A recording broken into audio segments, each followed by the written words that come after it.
jagari tangan aduh. Lah. Aja turun.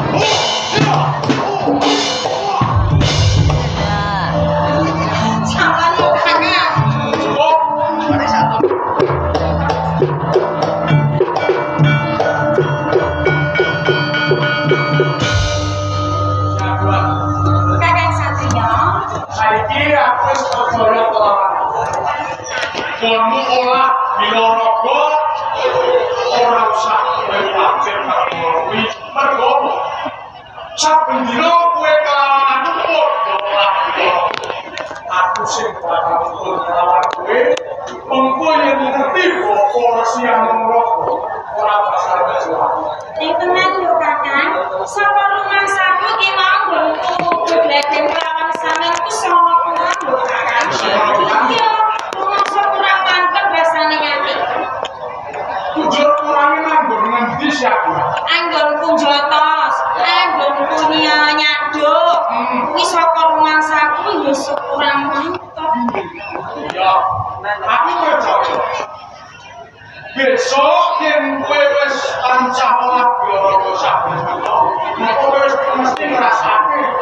Nek ono undang-undang jenenge wong sekolah pas sinau kuwi saka 1 nganti 10.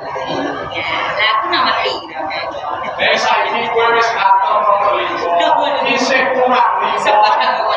Dijik sepat. Ya wis, yen kaya ngono aku matur nuwun Kakang lawan sampeyan.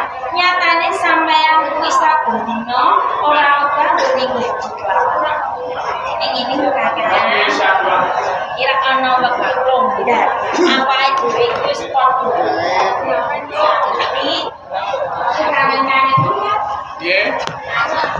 Kowe kangen karo aku. Jaduan enggak? Yen kowe kondo kaya ngono kuwi wis pas banget. Mergo apa? Sing tak rasake saben dina ya kaya sing ngucapke mau. Aku wis rumangsa kangen banget. Mergo aku kepengin ing papan kene ing Gunung Sumbing. Padha kangen-kangenan, andung tak tresnan, ben supaya kowe karo aku wis marung sakjane.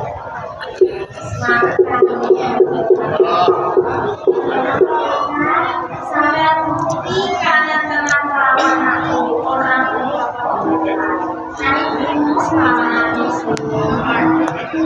Jaduan.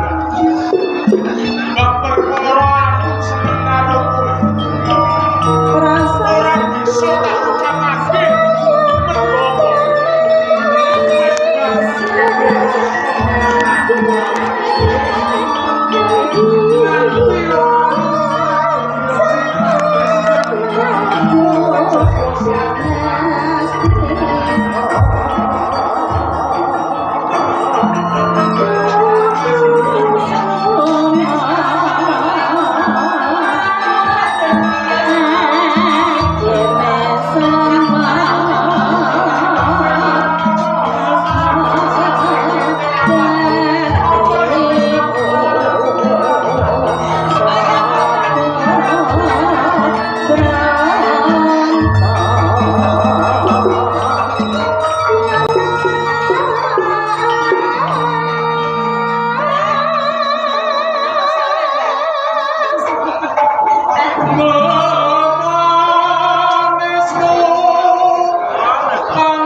Bapak siang ora goblok.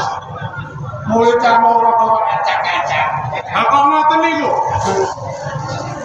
Lagi serang karo tombak sucukan Pak tombak sucukan priwe? Tombak napa mboten nyatu. Tombak iki nek papa. Nggih, nali kecucuk.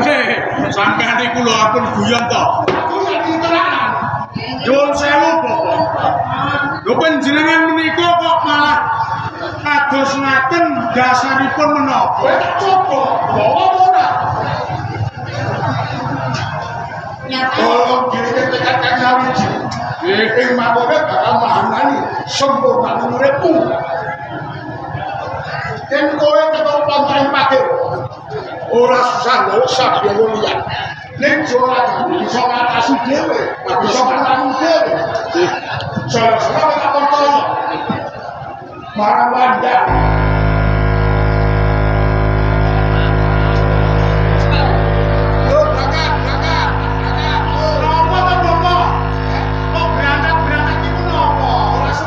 Boten. Boten niku.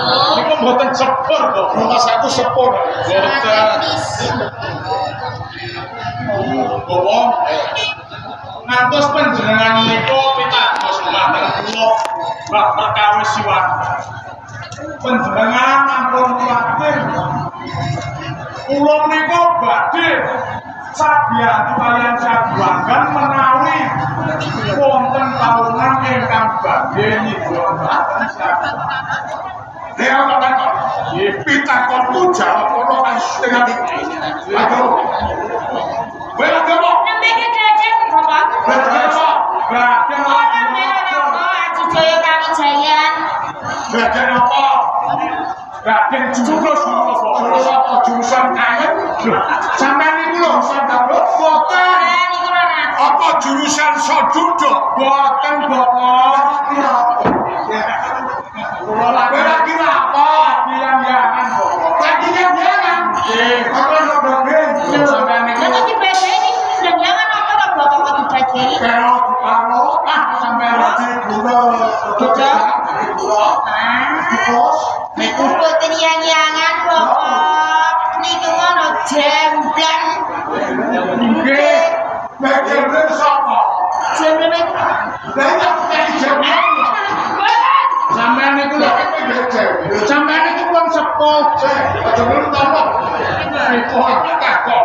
Nggih, ya iki apa kamu? Aku kono nek karo. Nggih, terus saya jembleng. Nggih, jembleng. Oh, nggih, Dek. Niku jemblang panganan sinten? Lah iki kok jembleng. Nggih. Panjenengan mboten saklatos mengke kula bagi. Lho nek aku kok jaluk jembleng ku ya dikeploi wong Arab. Mata. Ora bola jembleng. Yo jare ora kaya kamu. Sing tekise itu kamu ki dhuwur makhluk ngisor sing kamu. Suko, suko. Boleh terus. Senyap bisa dari senyap. Ya, kekurang sama bertangis. Kalau penjualan itu, saya mau gayut dari kamu. Gayut dari kamunya.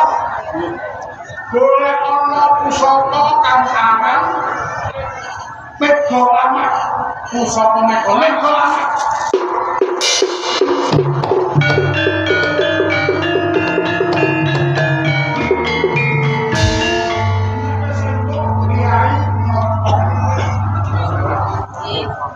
Kalau ini lakon harus kalau malah saya butuh pikiran ini kalau muat kalau saya mau ngambil aku belum pulau ke lagi aku berdoa aku pulau ke sungai berdoa aku bakal beri panau